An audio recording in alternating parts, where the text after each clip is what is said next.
trying to figure out how to unlock capital markets in Nigeria, deepening liquidity. As I did mention, liquidity can be a very big problem for an investor, trying to move in and out of major markets.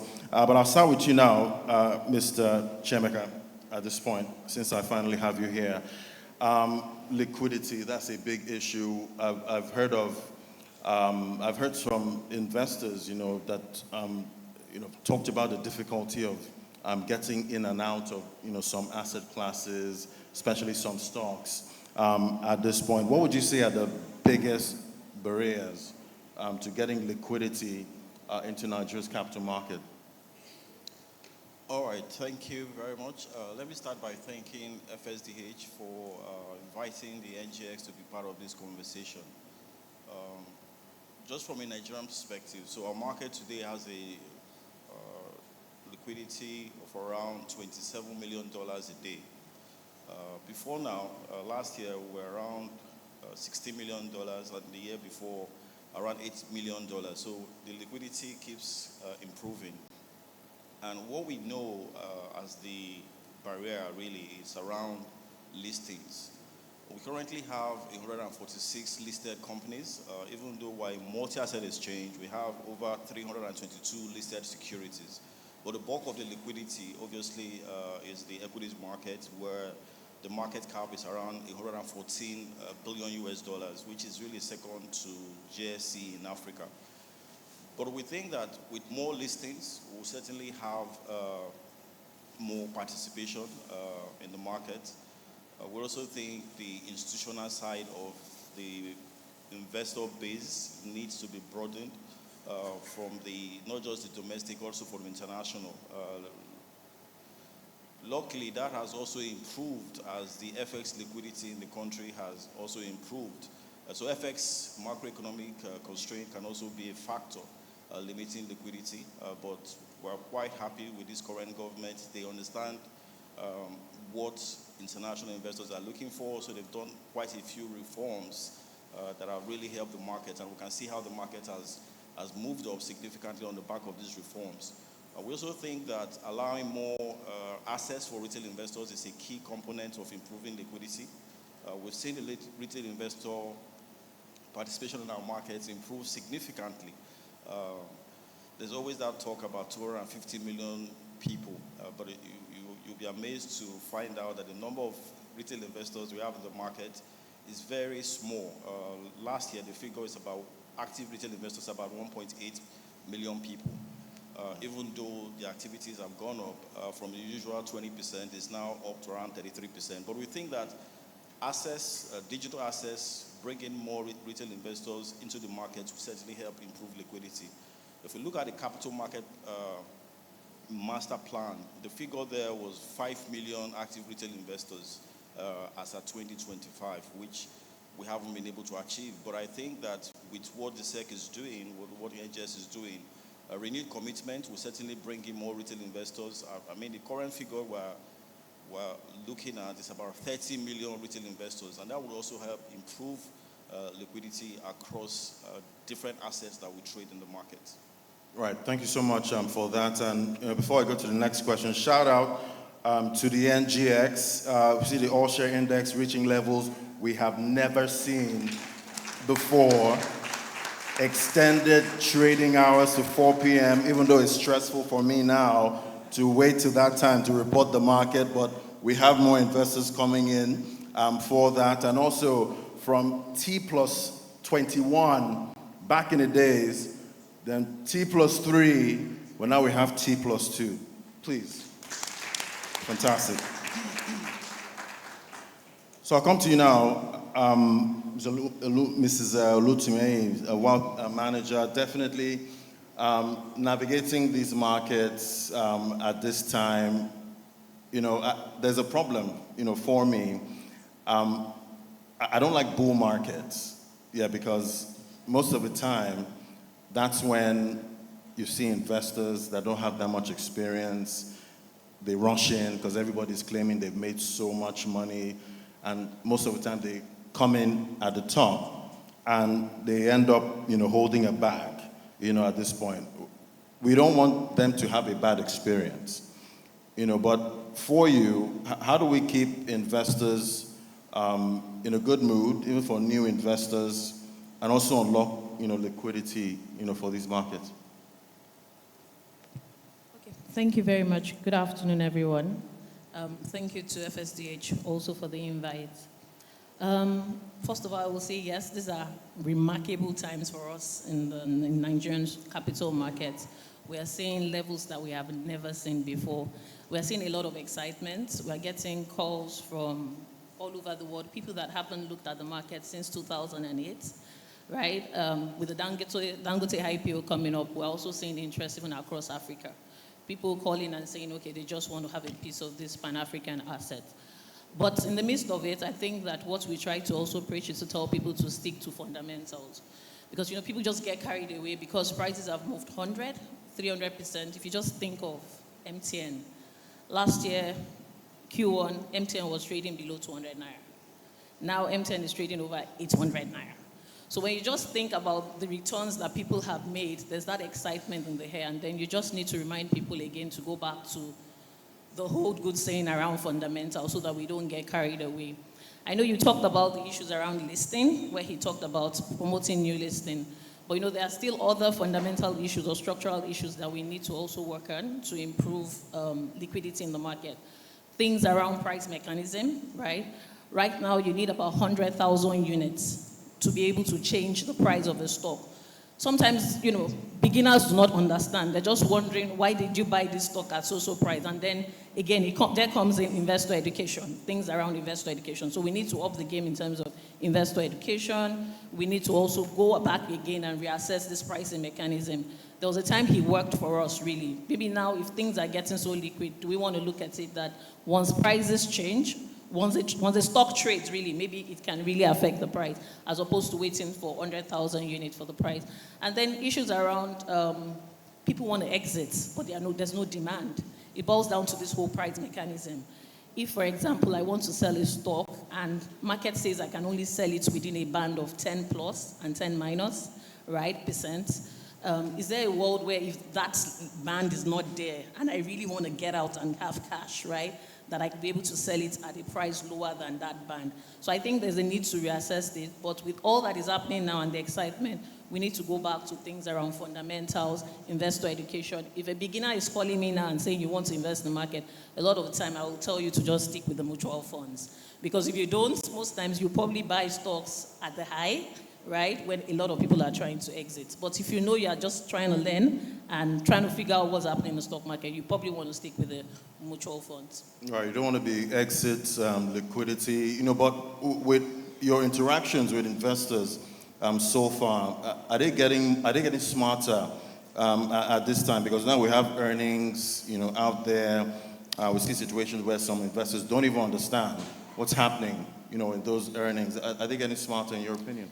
I think it's mixed, really, because you also see a lot of scammers, right? A lot. Now people just put people's logos, and creating WhatsApp groups, Instagram, Telegrams, right? And you just go there, they're telling you buy this stock, sell this stock. So I think that you have mixed, and that's why I will say, so that you don't fall into the hands of scammers, right?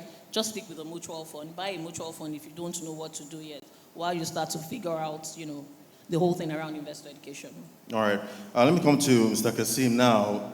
Definitely, we keep talking about local participation, local investors. They're the ones pushing this market right now. Before now, it was mostly, international investors, and you always felt the impact when they were ready to step out of the door.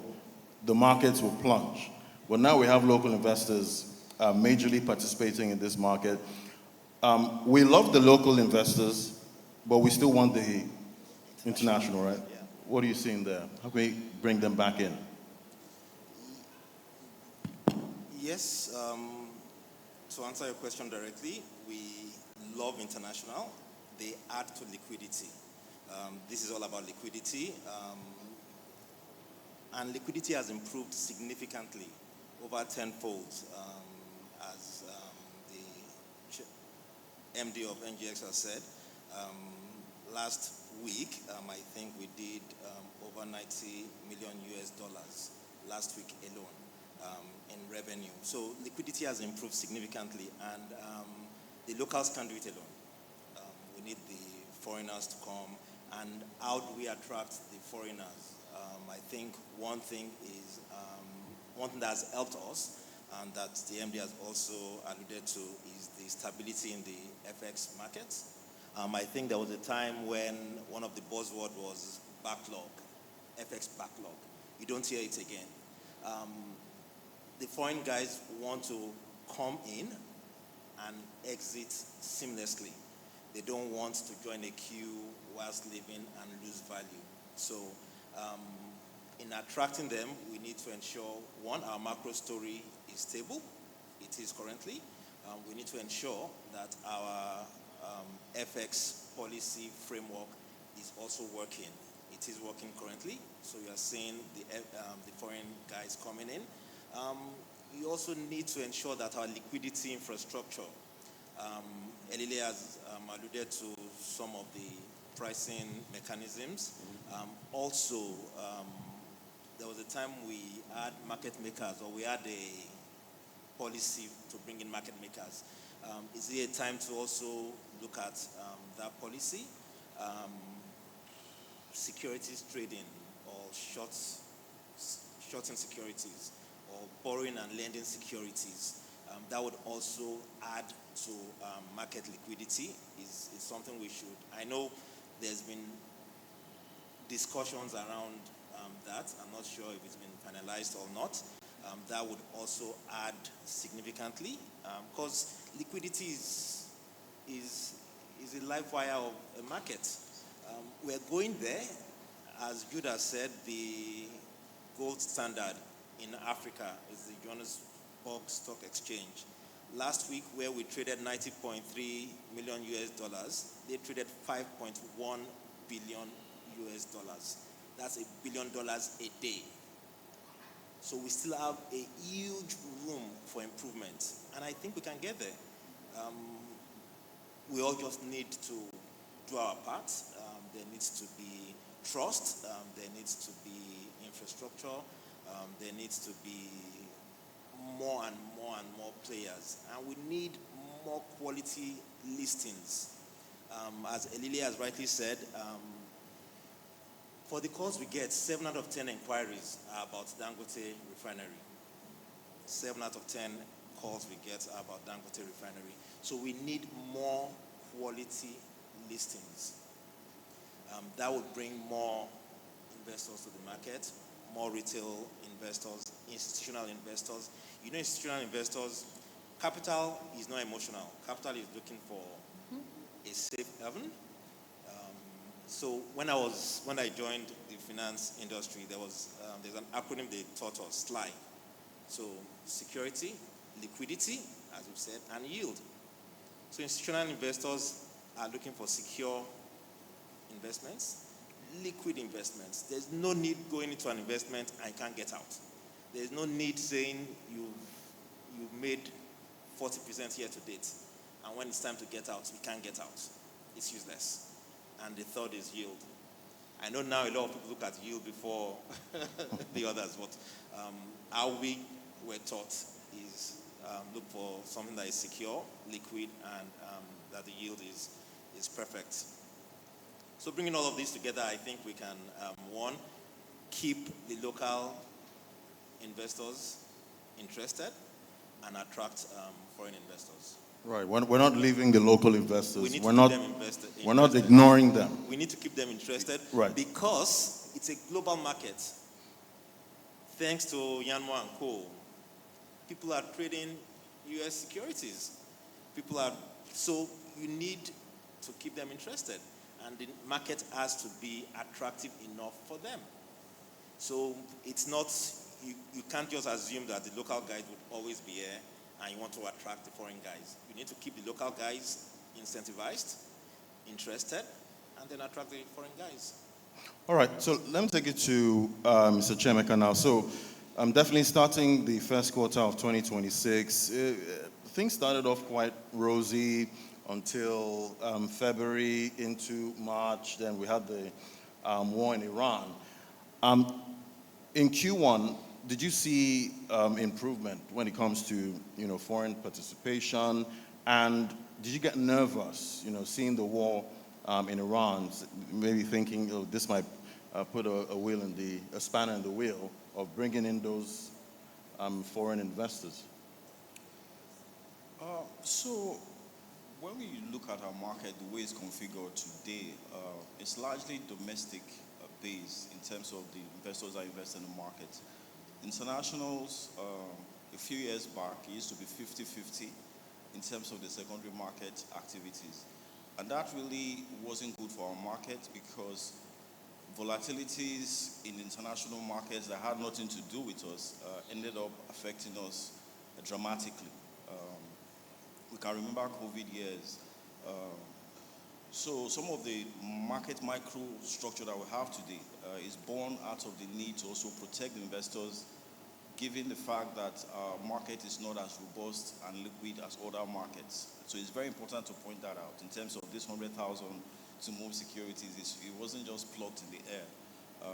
We had a situation in the past where it was stratified because of the level of liquidity, and we had to tighten it as the market responded to the volatility across the market. But obviously, based on what we have now, liquidity-wise, it's something that we've worked on, and in no distant future, we'll certainly see a change in the market microstructure around pricing. So we've already done some work around that.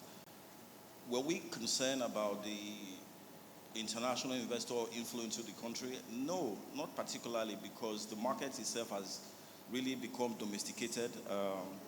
Last year, the participation we traded over $2 billion, right, in the secondary market. Participation of international was around 22%.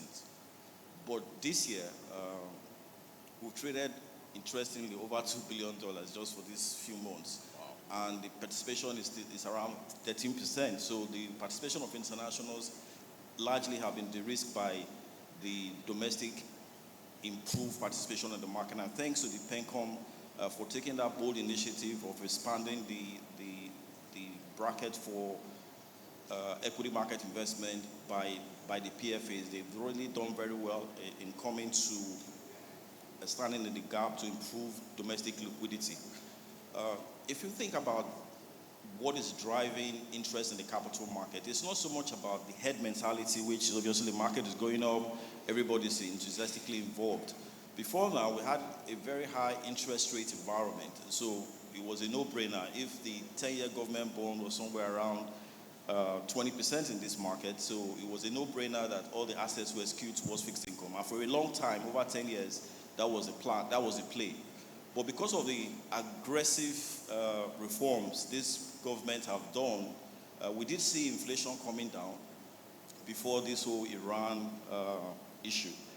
And it was quite simple. Inflation was coming down tremendously, so the fixed income play wasn't as attractive. The equities market has been grossly undervalued because there was no demand, and the companies were doing very well in terms of their dividend yield. So that in itself was what drove interest in the market. And haven't reached a point now where there's a bit of caution around, is inflation going to go back? Is going to go back up, or is it going to moderate? I think based on what we're seeing, it's something that can really be contained in the long run. So there's still room for growth in the capital market. If you look at the returns for our capital market in the last 10 years, it's still much higher than the return from the fixed income market. So there's a lot of room. We've talked about quality listings, bringing quality names. When MTN listed, right, they brought in additional 150 new investors because of the quality of the company. A lot of comments around Dangote listings. We can be sure that when that happens, you also see another surge of interest coming from the retail base as well as institutions, not just in Nigeria but across the globe. Which brings me to the point about one of the ways we think we can also improve liquidity is around cross-border trading and listings. So you have the WACNIC, you have the ASEA. These are regional integrations, and I think it makes better use of the capital market so that if an investor in Nairobi is able to invest seamlessly in Nigeria, because Nigeria at the moment appears to be very bullish and strong. Year to date, the market all-share index is around 56%. Last year we did 51%. So Nigeria is really where the action is at the moment. And if you look at the returns across market, you can see Nigeria is really up there, even though our liquidity is not as robust as we would like it to be. We're currently classified as a frontier market. So our aspiration at the NGX, we do have very strong ambition, is to move very quickly to emerging market status. So we'll be trading around $100 million a day to be able to qualify for that sort of status. So we have huge aspirations, and we're putting certain policies in place to ensure that we get more listings. There's a lot of work the regulation is doing around listing requirements. We've done quite a bit, and we'll continue to do a lot of that. Around securities lending, yes, there's securities lending in our market. There are a couple of securities lending market participants. But in terms of your ability to short a security, you can't be shorting a security when the market is undervalued, right? So now that the market is picking up and we're seeing pricing go to new levels, obviously that will begin to call to question the fundamentals of some of those companies. That is where we'll now begin to see all the work we have done over the years around securities lending, as well as market making, because we do have market makers in our market. Any new security that lists today in our market is mandated to have a market maker. So all these things are there, but because of the way the market has performed and the low interest and patronage over the years, those things were not being utilized. But I think going forward, you begin to see the effect of all that work we have done, and you begin to see the improvement on the base and the broadness of our market. Right, because I guess there are a couple of traders out there that love to either long or short, an asset class, and I'm sure they would love, the shorters will love this time in the market, being so high. But very quickly now, when it comes to listings, you've talked about listings. Why do you think, most companies like the listing by introduction? They prefer that to doing an IPO. So this is really the fundamental. So when you have a situation where the capital market is grossly undervalued and you want to list your stock, there's always that peer-to-peer comparison. So if you look at the price of your stock, that is the comparable price of a stock that is listed on the exchange, and the valuation you think your stock will have, there's that discrepancy. So nobody will want to sell their shares at a discount. I remember when the CBN forced the banks to raise capital, which is also good, and that has helped to improve the liquidity that we're seeing. Some of the banks felt that they were selling their shares almost at a discount, and you can see that they were right. Post the whole offer process, their stocks have moved up significantly. So because of the low valuation of the market, companies in the last 10 years have just opted to list by introduction. And you could almost say they are correct, because each time they listed at a price, the market treats the price up, given where they are. So I think that now that the market has traded up significantly, and we can begin to see that by way of rights issue. A lot of companies are undergoing rights issue now because they feel that the market is almost fairly priced, and we're seeing a lot of that. So we'll expect companies coming now to be able to raise capital from the market utilizing the IPO route. The IPO route, by the way, is not a Nigeria issue. It's really a global phenomenon. People have said the very things that make companies want to list is also the things that make them not want to list. For instance, the level of disclosures that they are required, the high level of corporate governance. Now, why do you want to list? One of the reasons why a company would like to list is to raise capital, apart from other reasons. So if you're able to raise capital from the private market, which is quite strong now, or if you're able to raise capital through the funding provided by private equity base, which is quite strong now, then the interest in the public market that really requires you to do very deep corporate governance restructuring may not be so appealing. And that's the reason why I've seen that. I remember a doyen of the market once said, listing in the public market is almost like being forced to dance naked. So companies don't want that, because the level of exposure, disclosure as a company, you're thriving on competitive advantage. So all those strategic competitive advantage we made better to your competitors and everybody, you don't really want to go that route. That's partly the reason why we're not seeing a lot of listings across the globe, not just Nigeria.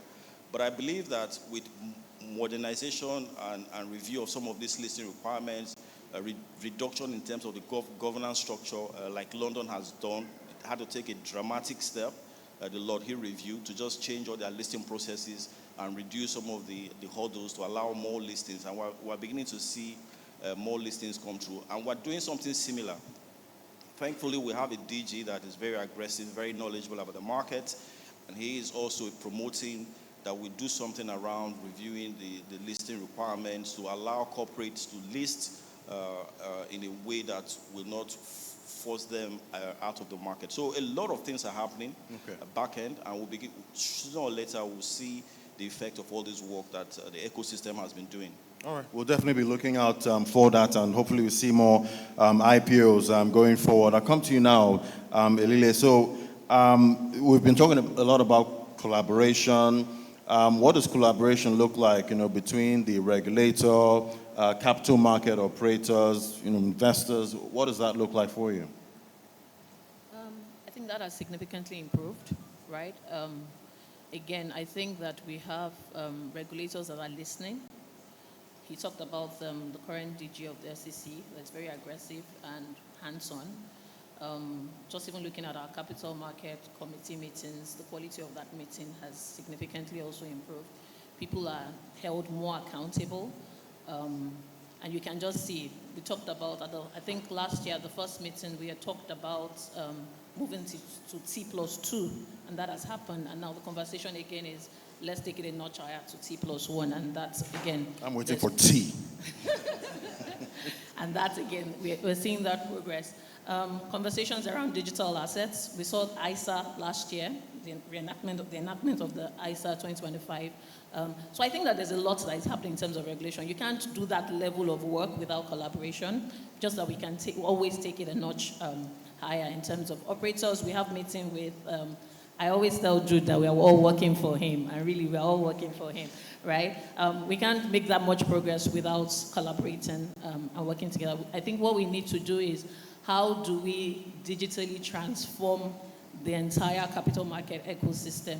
Because the kind of scale we are looking for, we cannot do it the way we used to do things. And so there needs to be some level of urgency, regards leveraging technology.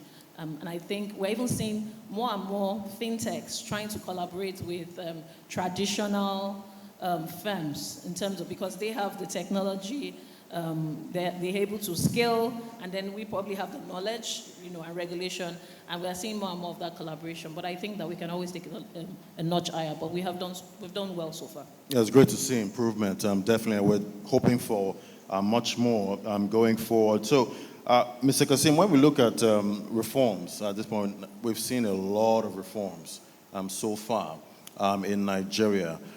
But when it comes to structural reforms in the markets, what would you say we need to see right now to take us to that place where we unlock the kind of liquidity that these markets need? Okay, I spoke about the supply side, getting more companies to list. And I know the NGX is aggressively looking at this, looking at how to encourage the middle market, the SMEs. I think they have a market for them.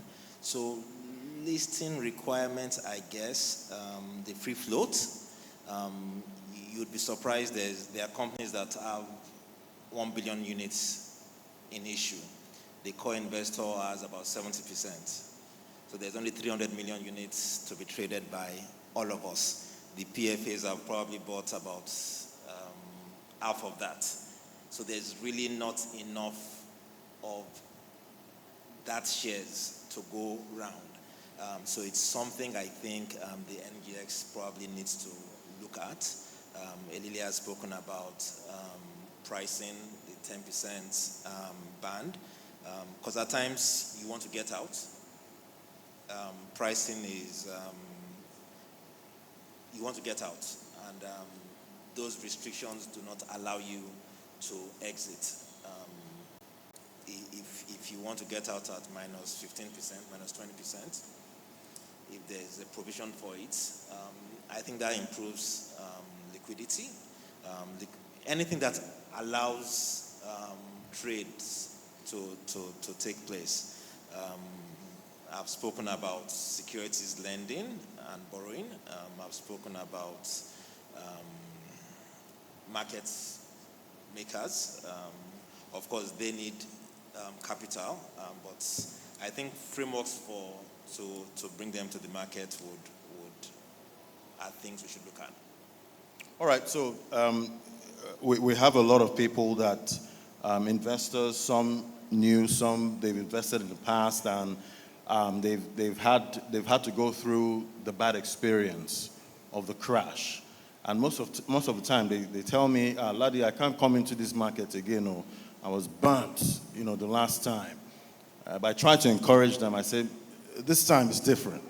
Well, in your opinion, is this time really different, Mr. Jude? I think this time is really different because the fundamentals driving the market are quite different. But beyond that, thanks again to the Chartered Institute of Stockbrokers, the arm responsible for training brokers. It will interest you to know that there are not so many such institutes across Africa. So from the ASEA perspective, they're now looking up to Nigeria to train some of these stockbrokers that participate in the market. So the level of governance and participation of these market participants is really critical, right?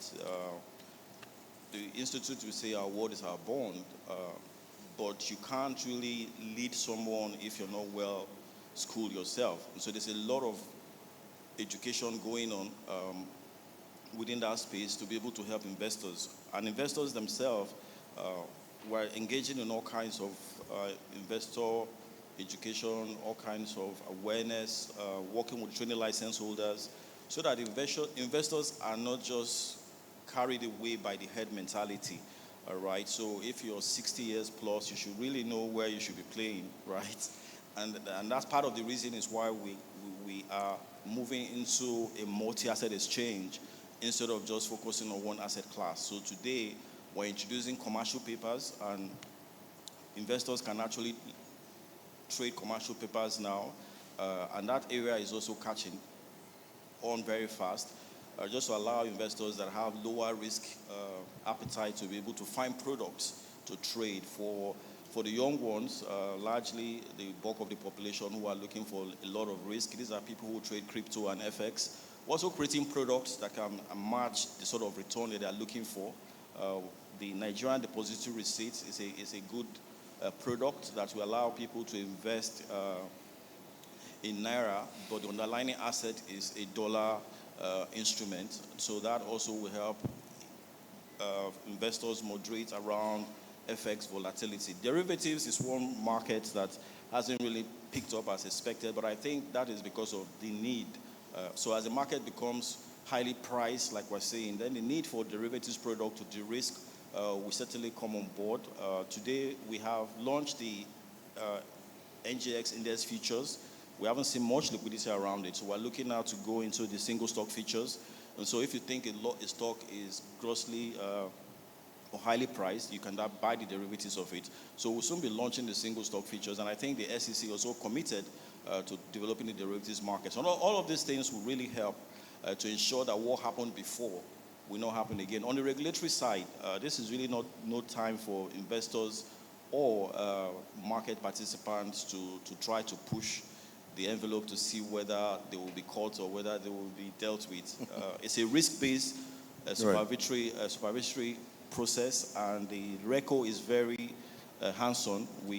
Our trading platform is world-class, has this inbuilt ability to also detect market abnormalities. So the RECO, I'm sure you must have read in the papers recently how they dealt heavily with those who have tried to do things that are not consistent with the market practice. So the NGX is committed to ensuring that what happened before does not happen. But beyond that, I think we must commend the SEC because they are really hands-on and they are driving the market in such a way that we represent the $1 trillion aspiration of the government. Nigeria is a big economy. There's really no reason why our capital market shouldn't be more than what it is. If you look at our combined market cap is what, 150 billion US dollars. But we talked about SA, the market cap, equity market cap alone is around 1.4 trillion dollars. They trade over $1 billion a day. So there's a lot of work that the SEC is driving just to make sure that Nigeria begins to utilize its capital markets the way it should be utilized, not just on the equities, a lot of work on even on the fixed income side, on non-interest finance, as well as sustainability finance, the green bonds issuance. All of this thing is to broaden the base of the market and make it more robust to avoid a situation where everybody was just in one asset class, and when that crashed, everybody was taken out. Thank you. All right, so it reminds me of that threat. Say, if you don't do what I say now, that thing that happened in 1960 will happen today. But it won't happen again. Elile, looking at risk appetite at this point, I know you interact with investors a lot. Would you say their risk appetite is getting bigger, at this point? Are they throwing caution to the wind? I always say mixed, right? Because there are people, what happens at this time when market has moved is also greed sets in, right? So we are seeing that. We're seeing investors who feel like because the stock has moved 300%, and from a fundamental point of view, you think that the target price is either that stock is oversold, right? They still think there's upside. So of course we're seeing that. But I wanted to go back to what Jude said in terms of timing, right? How this time is completely different from the 2008 time, when the quality of research we had then, it's not the same now, right? If you just even pick a research report now and a research report then, the difference is clear.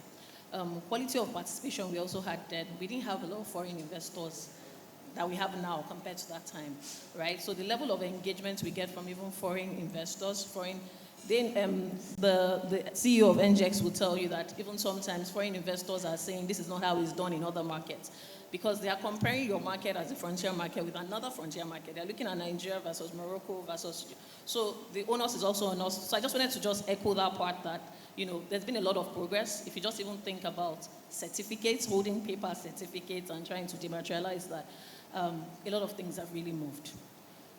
Risk management, things have really moved. You can trade from the comfort of your homes. You didn't have that in 2008. So if you think that one broker or one trader is going to be very dodgy and not trade your stock, you can on your own just log in and execute your trade. The SEC has even done it in such a way that when you trade, the money can hit your account directly so that nobody takes. So I think that there's been a lot of improvement, so that as much as we are asking for more, I think it's important to also give them their flowers, for the work that has been done. All right, let's give them their flowers. Now, should they talk about trading now being so convenient? If you traded while you were in this room, please put your hands up. I'm sure there's somebody that traded right now. Okay, they're leaving that to you. All right, so do we have questions for this incredible panel? A lot has been unpacked here. I see hands. We have some questions. You can pass the mic on. Fantastic. We'll take your questions, and you give us your name and who you're addressing the question to, or if it's for the whole panel. Good morning, distinguished audience, erudite panelists. My name is Rafia Tonitiri, a financial inclusion expert. I'm also double as a chairperson for the Association of Professional Women Bankers. Thank you very much, distinguished panelists.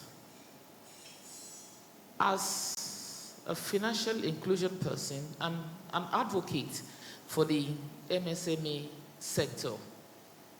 I had something that actually gladdens my heart about the listing for the MSMEs, because what we realize is that we've been struggling with the large corporates, and attention has been on financial exclusion. And research shows that it's because of the struggle with the large corporates. That's why we are actually not accessing the funds. Now that the MSMEs are going to be listed, we are the drivers of the economy. fine. By the time we have been listed, definitely, we will have pockets of funds to actually trade, to fund our own markets as also. With all what we've said, what I'm actually looking for is execution, probably not a policy at this time, because I know the policies are there, the regulations and what have you. Regulators, advise us, and let's see how we go with the listing so we can have sustainable investments for MSMEs. Thank you very much. All right, so who are you addressing your question to? Everyone on the guests, on the panel, everyone. All right, so thank you for that observation. Obviously, the SMEs play a critical role, not just in terms of the number, over 30 million of them in the economy, because they obviously hire the most in terms of the working population, but they also contribute significantly to our overall GDP. So we're quite aware of that. So at the NGX, we have the growth board dedicated to SMEs, 2 segments. So as low as 550 million market cap, you can actually access public capital. The requirements are quite reduced. And then obviously the second segment, 500 million to 4 billion, you can also access public capital. Our main board is 4 billion, and the requirements for the main board is obviously the large cap. But where the bulk of the liquidity will lie will be in the premium board, where we have over 8 companies that are listed there. But in terms of what we have done for the SME space, we have an MOU with Bank of Industry. And you know, the Bank of Industry will administer loans a single digits to these companies to be able to scale. But at some point, they will run out of their single obligor limits, so they can easily metamorphose into raising capital from the market. That's the essence of the MOU. And we'll have 2 major engagements, one in Lagos and another one more recently in Kano, where you have a lot of clusters of SMEs. So that helps to provide investor education to these SMEs as to what to do. So if you're SME and you're wondering, how do I proceed with raising capital after this, we have a capable team that will assist. First, through the Bank of Industry, you can access single-digit loans and ultimately come to the market to raise capital. We also have an MOU with Bank of Agriculture around cluster farming and all those, all those innovation around agriculture and how the capital market can finance what agriculture is doing for people in that space. Interestingly, the listings that we have had, one of the listings we've had this year is an agricultural focused company, and we see a lot of demand for such companies. So if you're also in that space and you're thinking of raising capital, the path is quite clear. We'll be happy to assist with that whole process. Thank you. Fantastic. All right, do we have any other question? Okay. I'm not sure whether it's a question or just a comment. Your name, sir? Bolahon Olojede, Capital Bank of PLC. The part of what has come up from the panel, well, you know, how we can make certain changes on the, you know, to transform what we currently see. And one of those items is the issue of cap, this 10% up and 10% down. I have a little concern about it, and I hope the regulator might also like to reason along with me.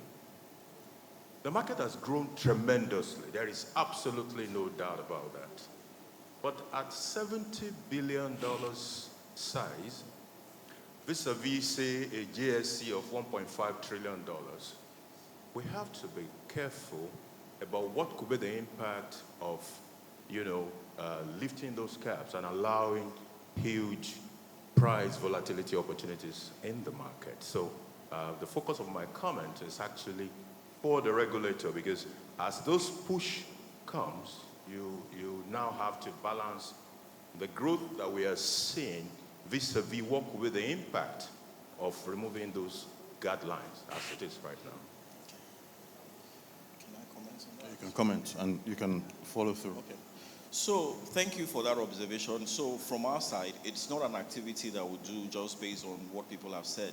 There's a science to it. So if you think about securities lending, think about market making, what they actually do and how they work, then it becomes clear that those are the engine that will determine how you want to move your pricing limits. During the COVID, I think our market was one of the markets that were protected because we had that in place. And the reason being is just the low level of liquidity that we have. But obviously, as our market liquidity improves, as we're quite aggressive in listings, aspiration, and trading aspiration, when we start trading over $100 million a day, we'll expect deep market making. We also expect securities lending. A lot of work has been done with the PENCOM. The guidelines are quite clear, and we'll continue to work around the expertise around that. And so when we have those in place, then it becomes easier for the pricing, just like you see in other advanced markets or emerging markets. It can then take a life of its own because you have securities lending and you have market making to bridge the sharp volatility that we will be having today, because those two elements haven't really been up to speed as they should be. So that will be the determinant of how we transition from the cap that we currently have in our markets. Would you like to comment? I guess it's not much. The point he raised is actually very valid, right? And I think the plea to the NGX is just to reassess it. He said something that's very valid also. If we had an active market making, I know we have market makers, but they are not so active. So if you're sure that people will take you out, there's a market maker who has two-way quotes every time that is ready to buy or sell a security and take you out, I'm sure that will reduce the risk or the whole conversation around a client is ready to sell, probably sell at 50% down market just to get cash and can't because there's a market maker ready to take that client out. So I guess the plea here is really to just reassess, right, and not to completely remove the guardrails. Sir? That's fine. That's good. All right. Yeah, but it's also important to point out that we do have things in place. For example, a negotiated deal window that we currently have today allows you to trade away from the current market level. It's just that it will not impact the market price. So there are things that we have done to ensure that the market moves in a synchronized manner as opposed to just ad hoc fixing of market microstructure. All right. Thank you so much for that question and response there. We have one more? Okay. Good morning, everybody. My name is Bamdele Ojomoreva Capital. I guess my question goes to Mr. Jude and probably Ms. Elile. Given that the market has now largely been dominated by local participants, that's domestic people, and a reduction in foreign participation, we've seen that over the last couple of years, given the bull market. Are we sure that this liquidity is real structural liquidity or not cyclical liquidity, i.e. liquidity that just moving out of fixed income into the equities? And how do we know that these flows will not reverse if there's a reversal in macro sentiment, or if the BS come back? We know the markets are always in cycle, the market's in the bull phase, but then the bear phase will always come.